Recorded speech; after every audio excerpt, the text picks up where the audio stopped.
forthcoming to create that inspirational platform so that people recognize how brilliantly India is now doing and how India is poised to be future ready. Pawan follows very closely in the footsteps of his illustrious father, taking the company to newer heights. Under his leadership, India is now the largest manufacturer of two-wheelers, taking the world by storm, and he exports to many markets.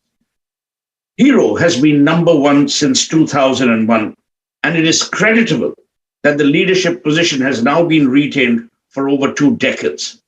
Very few brands, very few companies are able to sustain this level of leadership over such a long span of time, and kudos to Dr. Munjal and his fine team. This attests more to the continuous innovation of the company, as also their ear to the ground as far as customer centricity is concerned. Pawan has been a strong proponent of world-class manufacturing, driven by R&D and design. The Hero Centers, one in Jaipur, India, and Munich, Germany, are examples of cutting-edge technology development of this sector. But besides transforming the mobility landscape and living up to the company's vision of being the future of mobility, I think what makes Pawan very interesting is his wide array of interests. He's an advocate of sustainable practices in business, but more importantly, Pawan single-handedly has done more for sport in India than any other human being I can imagine. Sports that were languishing, sports that didn't exist, or sports that didn't find a home, Pawan gave them all. In fact, he has taken the lead in nurturing and building many disciplines, such as golf and hockey. He strongly believes in inclusion. This comes out in the team spirit built through the sports engagement. Pawan has had a long association with CII at both the national, regional, and obviously state levels. He was the regional chairman of the CII for its northern region from 1996 to 97. He has led CII on many fronts, and through his presence in the CII top organizational body, he's provided valuable guidance to CII's initiatives. Today is interesting, because the one thing that you must also know about Pawan is he's painfully shy. He's very introvertish when it comes to talking about himself or his achievements, like most people at the top are. But today we have the opportunity to hear his views and perspectives on a much sought-after topic: how to manage excellence in an evolving world where competitiveness is a key growth driver. And this is important.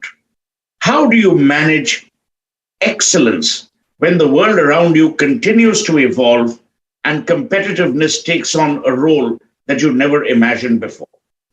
I will first request Pawan to share his journey as a visionary industry leader and builder of a company that has produced now more than 100 million motorcycles and two-wheelers.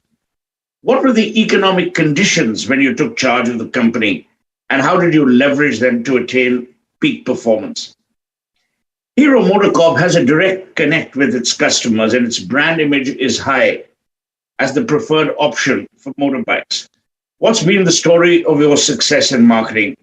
And as a consumer durable that lasts for so many years, how do you see the two-wheeler industry calibrating to meet emerging needs? The company has 2 technology and design centers, as I mentioned, both in Jaipur and in Munich. What is the role of technology in the manufacturing scenario? And would you like to also, as we go along, elaborate on some of the best practices that have helped Hero stay on top of its game? But most importantly, how do you see India shaping up? How do you see the Indian economy shape up? How do you see the Indian consumer evolve? And within that, how do you see India sit at the top table in the world, both economically and in terms of innovation? So I will now pass it on to Pawan, and we will then move the session as we go along. Pawan Munjal, please. Thank you very much, Suhail, for that very kind introduction. You make me humble. My heartfelt namaskar to everyone who's logged into this session, eminent guests, members of the media, ladies and gentlemen. Good afternoon and a very warm welcome to this CII's annual business session for 2022. We are indeed privileged to be here today. There could be no better time than now for us to lead our businesses efficiently, responsibly, and sustainably to enhance the economy of our India and being future ready. To meet this objective, we have the collective responsibility to prioritize and enable creation of more jobs, skilling of youth, India's prowess in manufacturing, leadership in the areas of technology, sustainability, diversity and inclusion, amongst other factors. So Suhail, once again, thank you for those kind words. And I have to thank CII for inviting me. And I look forward to sharing my journey, my perspectives, and insights with you all today. So let's start at the beginning. Yes, I was going to ask, how do you want to go about this? You did pose a number of questions. I suppose you were going to come to each one by one. Absolutely. So let me begin with the beginning. When did this all start? How did it all start? How did you then get on into the company? And, you filled very, very large shoes. The shoes of a man who changed the imprint of manufacturing in India, a person who held various positions, both of leadership and of respect, that we couldn't have imagined. So tell us about how it all began. So here you already made that mention that Hero was founded by my beloved father and his brothers. My father, as you already said, the ideas man and a visionary, Chairman Emeritus, Dr. Pawan Munjal, and this was done in the early 50s, starting out selling, plus trading in bicycle parts, then going on to manufacturing those parts and eventually manufacturing complete bicycles, which then I continued with motorized two-wheelers in the early 80s. Since then, Hero has been one of the earliest pioneers of Make in India as well. When I joined the Hero Group in late 70s, my father was already an iconic figure in the Indian industry and globally too. And yes, you're so right. It was such a tall task to live up to his achievements in setting up of the group. The Indian economy at that point in time was just beginning to open up with steps to increase industrial production. While licenses were still required, the permission to expand became more readily available. During this time, buying a two-wheeler took months of planning and waiting years until you were allotted one. In fact, there were very few companies and even fewer options in the two-wheeler industry. In 1984, we commenced our joint venture with Honda Motor Company, a partnership that lasted 28 years. My God. This helped us in bringing in new management practices, enhanced and new processes and technologies. It was a very productive partnership and succeeded in making the brand one of the more preferred ones in the country in those early years. However, our vision was to create an Indian organization that will compete not only within India, but globally with indigenously developed products which are technologically superior and of the highest of quality. This vision eventually led to an amicable separation from Honda. And that is when the story of Hero MotoCorp began, which is the brand Hero, which was earlier known as brand Hero Honda. For over 2 decades, Hero has been addressing the world markets now. Our achievements have been only made possible due to the commitment of my heroes. That is, all our employees, our dealers, supply chain partners, global distributors, shareholders, my colleagues, and our 100 million plus customers from across 44 countries across the globe who have reposed their trust and faith in the brand Hero. I'm truly delighted and humbled to share that in January 21, Hero MotoCorp surpassed the milestone of 100 million units in cumulative production and sales, retaining this leadership position now, as you said, for over 2 decades, actually 21 consecutive years. This achievement is not just our achievement. This truly reflects India's overall manufacturing drive, and in my perspective, also an achievement of every single Indian. Our journey, especially in the decade gone by, has been quite progressive and transformational. From 3 manufacturing facilities when we separated with Honda, we now have 8 world-class manufacturing facilities, 6 here in India and 1 each in Colombia and Bangladesh. Additionally, assembly lines in several partner distributors in various countries. From selling of our products primarily in 4 countries then, today, our global footprint spans across 42 markets in Asia, Africa, Central and South America, and the Middle East, with brand presence in several more countries. We started with a small R&D facility in our Dharuhera factory, the first factory. Today, as you already said, we have 2 world-class R&D, actually an entire ecosystem with state-of-art facilities in Jaipur in India and in Germany. Of course, beyond that, we do have tie-ups and arrangements, engineering arrangements with various engineering facilities in Spain, Italy, Thailand. Our workforce comprised mostly of people of Indian origin then.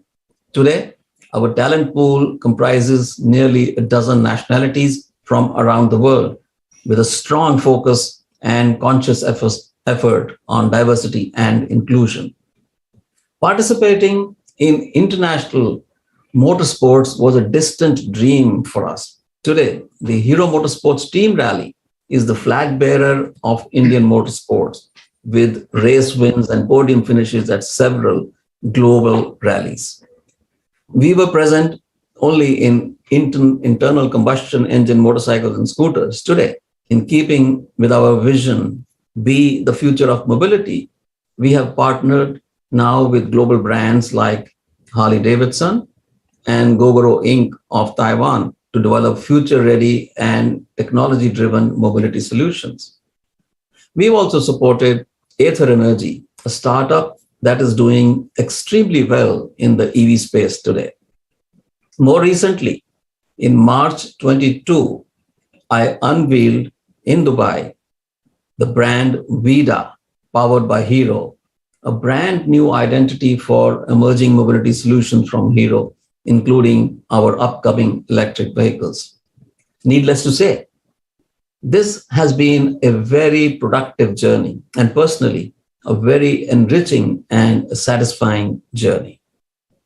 So obviously, when you took over, it's been 21 years at the top. When the company began, it had humble origins, but it had a zeal, it had a fire in its belly. India has also changed. India has changed for the better. I genuinely believe that this government has done more for the ease of business for industry than most. We are seeing a revival in the economy like we never imagined post-COVID. So, what were the economic conditions when you took on the charge of the company? How did you leverage those challenges to attain today's peak performance? And, in many ways, if I come to think of it, Pawan, Hero's journey is pretty identical to India's journey. What is India's journey? I could sum it up in simple ways.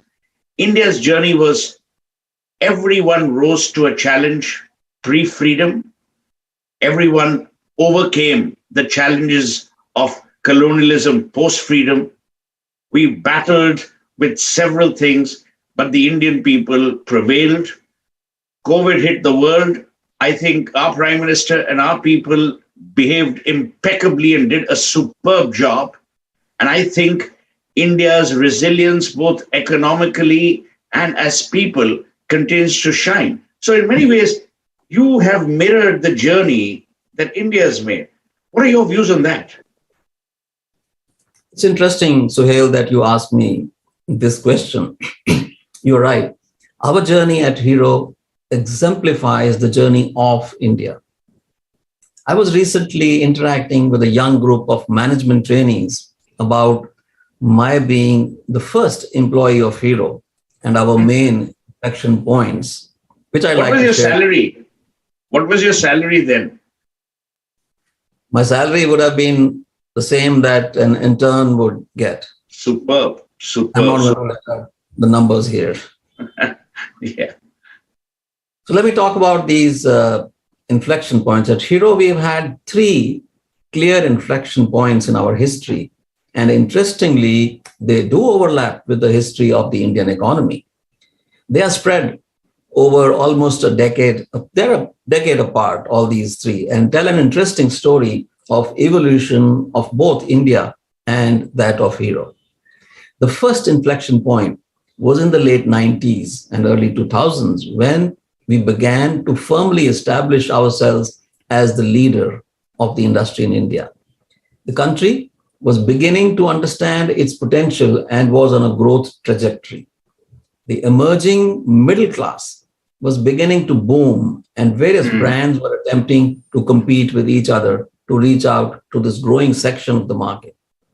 As a young motorcycle brand then, we were able to seize the opportunity and turn the domestic two-wheeler market dominated by an era of scooters to one dominated by motorcycles. Since in those days, we were only manufacturing motorcycles. The second inflection point was 2010, 2011. Our decision to amicably separate from our global partner, Honda, did come as a surprise to many because it went against the conventional wisdom. Any other promoter would have sold out to the bigger partner, the global partner, and made a lot of money, sat back at home, invest money in bases, and do what they had to do. My vision for the company at that point was very clear. A vision to create an Indian organization that will compete globally with industry developed products which are technologically superior and turn Hero to a true blue Indian automotive MNC. It was around this time when India too was beginning to flex its muscle in the global geopolitics.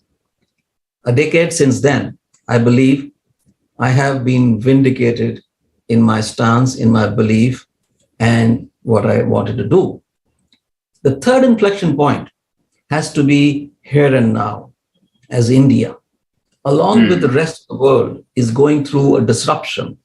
We know that the existing socio-economic status quo and the old way of doing things are changing. We are once again revolutionizing our thought process, our business models, operations, and practices. It's been great to see India's transformation over the years to becoming the fastest growing economy it is today. I believe that there is much more we can achieve as a nation, building on the strengths of our global leadership, skilled resources, technological capability, and leadership in sustainability solutions. What is interesting, Pawan, is that Hero has always had a very direct connect with customers. It's almost as if you guys have been able to read customer pulse better than most people. You remember, fill it, shut it, forget it. I mean, it was iconic. It kind of, pulsated within every human being because everyone was at that time worried about mileage kitna deti hai. Then when you parted, as you said, amicably with Honda, the whole campaign became, went around Hum Sab Mein Hai Hero. How have you thought about customer centricity with such great consistency right through the years? And what is your personal belief in the role that marketing has played at Hero? Suhail, in short, our mantra for our success is being a consistent, committed, and focused customer-centric organization. Yeah. We place our customer at the heart of our business, at the center of whatever we do in the organization sits our customers. We cater to the customer's requirements, carefully viewing their asks related to the product, its features and design, whether it's power, fuel efficiency, or acceleration. Price competitiveness is very, very important. And of course, in today's times, there is so much more that the customer wants, and there's so much more that we are giving to our consumers in terms of the connected part of the vehicles now. You can do anything and everything from your own phones with the products. Our Indian customer is very discerning now and also price conscious, especially in the entry level and the middle level. Motorcycle is an aspirational product for customers, middle and lower income groups who plan for years to purchase it eventually. At the same time, it is important to meet the changing and evolving expectation and drive new product developments. Our product development teams are continuously working on new models, which enables us to keep the brand contemporary and relevant. Our R&D centers have over 1,000 professionals working to understand the consumer requirements and then to design and provide products which are state-of-the-art as well as value for money. For us, it is very important to provide a range of options to our customers at different price points and in different segments of the market. The balance between such features as price and mileage is different for different target groups. Manufacturing companies like us that have a direct connect with customers are required to constantly innovate while keeping in mind future aspirations.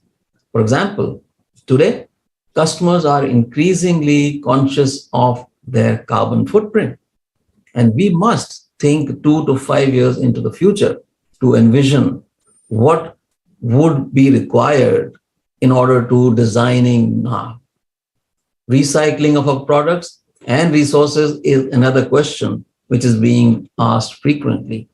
And you mentioned it a couple of times. I won't focus on sustainability and the amount of work that we have been doing around sustainability. We are getting the entire value chain to work with us towards net zero. We, of course, also would like our customers to get attuned to that. In many parts of the world today, the customers are looking at products and companies and brands which are working towards that. In fact, it's interesting you mentioned that, and I said in my introduction to you that I've always seen in Hero a very conscious and conscience-driven organization.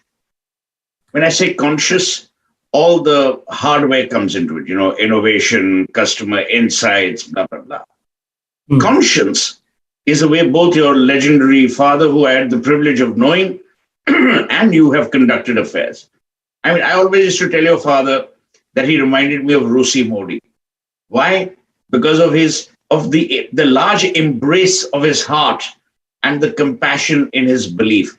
But I want to quickly, no pun intended, switch gears and ask, motorcycles, scooters are consumer durables that last for years. Okay, they're not like you use them today and you drop it off tomorrow. How do you see the two-wheeler industry calibrating or recalibrating to emerging consumer needs? You see, consumer needs are evolving.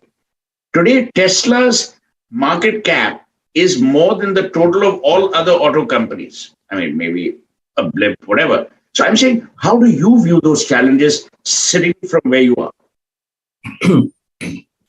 So here the industry I represent, the two-wheeler industry, has played an integral role in the lives of a large strata of the population. Also, more importantly, the rural population. Correct. Has been and still is linked to the livelihoods of people. However, the penetration of markets is relatively low in India as compared to especially Southeast Asia and many other countries. The company's performance is indicative of the rewards bestowed on us by our customers. The two-wheeler industry is a highly competitive and efficient industry today. China, as a manufacturer of two-wheelers, has been successful the world over. However, they have not gained as much popularity here in India, maybe because of the quality issues. The domestic two-wheeler industry has appealed to customers with their performance, affordable price range. Very importantly, the after sales, the service, availability of parts, and now there are a lot of new services which are available to the customers. And a company like us, like ours, has a huge network across the nation, touch points everywhere in the country, going to the smallest of the towns and even big villages. The bigger players have built manufacturing capabilities by bringing together manual labor and automation. It's a very, very good mix of automation and workforce. In my view, the two-wheeler segment is ingrained and is an essential part in the life of its Indian customers. We talked about Jaipur and Munich earlier. I know that you've been stitching up arrangements, alliances, partnerships with people. I also know that technology excites you like it excites very few people. Now you've got these two design centers. The world, as we said earlier, is evolving. What do you think and what do you envisage the role of technology to be in the current manufacturing scenario in India? It doesn't need to be the two-wheeler manufacturing. I'm saying, what do you feel is the technology intervention in manufacturing in India? Because we then have to then discuss how we are future ready. Let me start by saying, Sohail, that I firmly believe in, this is about Hero, what got us here won't get us there. Superb. So my team and I, we are constantly in dialogue to continue building value for all our stakeholders. Now, how do we do that? We all have witnessed and experienced the transformational role that technology has played in the post-pandemic world. Yeah. Even for a sector like the auto sector, our customers want to have vehicles that are connected. I talked about the connected vehicles today. The vehicles of tomorrow will not just take you from point A to point B in a sustainable manner. They will also be smart, intuitive, and intelligent. For many, in particular, this is for our industry, technology will completely alter the way we do business going forward. We are designing new visual identities for our dealership, and not just visual identity, but how the dealership will function inside, digitization, the connected stuff, and convenience for our customers when they come inside the showroom. The touch and feel component, the preference of virtual test drives will become a priority of many consumers. Our whole ecosystem, beginning with the way consumers buy products, to the entire value chain has been altered by technology and digital enablers. Digitalization is no longer a nice to have. It has become a must have to maintain a competitive edge. For any manufacturing company, the essential driving forces are going to be technology and quality. Technology keeps the company relevant in times of change. And how are the times changing? So there is no alternative for any enterprise that wants to gain or retain its market leadership to continue to invest in technology. This is no longer limited to large companies. It is becoming a way of life and a way of business life for MSMEs as well. After all, they are the ones who are feeding us. Yeah. Stress enough on quality as a big differentiator. Today, what makes us an Indian manufacturing company that has done well in other countries as well is the fact that we are able to deliver quality and reliable products. Our products stand shoulder to shoulder with products from Japan, from the West, from everywhere. Maintenance and repair services offered as a follow-up to the first sale is equally important as a differentiator. Customers look for products that are stable, reliable, and durable. And Indian manufacturers have proven to deliver these at affordable price points. Tell me, Pawan, I look at companies from a prism of branding and marketing. But sometimes branding and marketing is such a small microcosm, literally, in that whole thing. How would you think, and why don't you elaborate on some of the best practices that you believe have helped Hero not only stay the course, but stay ahead, and not only stay ahead, but stay at the top? Right. So, the building blocks of our competitive advantage are trust, reliability, customer loyalty, cutting-edge innovation, best-in-class quality, and the scale that we have, whether it's manufacturing or selling. And these will remain strong fuel for our future growth as well. Additionally, and I keep stressing on this, sustainability is key to the way we do our business going forward. For many years, Hero MotoCorp has been a flag bearer of green operations through our facilities and products. We've taken the initiative to inculcate the same practices in our large number of business partners, whether they are our supply partners or our dealer partners. Sustainability efforts led us to the prestigious Dow Jones Global Sustainability Index, the only two-wheeler company and one of the only 11 Indian companies to figure in this coveted list. Sustainability, along with care for the environment, our planet, and supporting the communities, will continue to be our top priority and key business goal. Unlike in the yesteryears, our practices in the area of sustainability have transformed the way we feel inside our factories. Continuing on these lines, we aim to make our operations 100% carbon neutral by 2030, 500% water positive by 2025, 100% waste neutral by 2025. 6 out of our 8 facilities are already zero waste to landfill certified. In 2021, we cut down on carbon emissions by reducing our power usage by 5%. Along with this, we've also achieved water positivity of 330% and enhanced our solar footprint by 30%.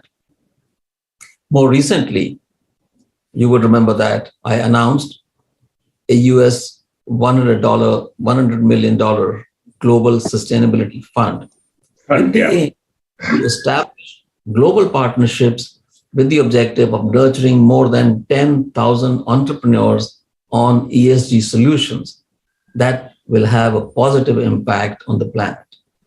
So fostering a workplace of diversity and inclusion is one of our primary principles. We adhere to this by promoting gender diversity at workplace to designing products for women. I am extremely pleased to share that today we have over 2,000 women team members across all our locations, and that in factories. A quantum leap over the past 2 years when we had less than 600 women employees. Yeah. 25, actually close to 30% of our board membership today is represented by women leaders. We were also felicitated by Economic Times as the best workplace for women in 2021. We are a global enterprise with people from, as I said, over a dozen countries now working in the company. And this includes people from India, Spain, US, UK, Italy, Bangladesh, Colombia, Germany, Austria, Japan, and France. So we are truly a Indian global MNC. On the aspect of safety, we prioritize safety and well-being of our entire ecosystem, our employees, their families, our large dealer network, and most importantly, communities around our operational areas. We put in place various safety protocols and healthcare programs. Our vaccination drive has been very, very robust, and going forward, we would like to carry on with these best practices more aggressively. But times are not yet totally safe. As we come to the end, CII has always represented the best of India and the best of what India has to offer in terms of its membership and the way it conducts itself. The Prime Minister has launched, to my mind, one of the most remarkably required programs for India, which is the Make in India. And I'll tell you why I think Make in India is important. It is important, as you alluded to, for the MSMEs. It's important for national security. It's important for national independence. When he talks about Atmanirbharta, that's very, very critical. It's self-reliance. How do you see India shaping up as a manufacturing nation of the future? And what dimensions do you believe the manufacturing sector needs to prioritize for global leadership? See, remember, at one time we were known as the Jugadu nation. We couldn't get anything right. Today, as you rightly said, in the two-wheeler business, China can't get a leg into India because of quality issues. So where do you look at all of this as you look at the future? So it is a new India and largely a new world that we are witnessing. Of course, we have two Indias there also. Disruption, innovation, technology are the driving forces for businesses and economies. Well, if you take the example of Hero, our manufacturing facilities, our R&D facilities, if you visit our factories in Neemrana, in Halol, in Andhra Pradesh, we call them garden factories. And we say that we manufacture happiness there. Because what we are doing, we are creating an atmosphere for people who work in there, which makes them happy in what they're doing. Yeah. We are providing water back to the soil X times that we consume.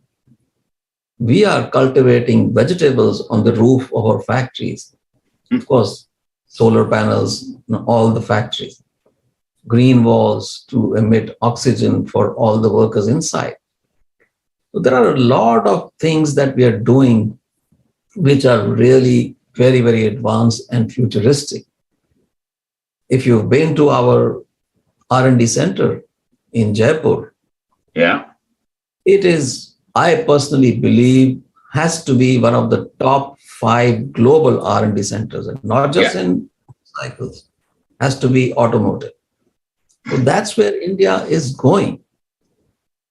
People with the skills, ideas, mindset, and above all, the courage to reimagine this world and this India are helping take India where it has its rightful place.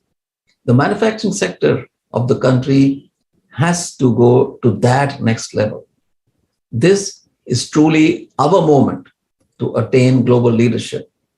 And you rightly said, the Prime Minister is really spearheading this with all his ideas, with all the stuff that the government is doing around manufacturing today.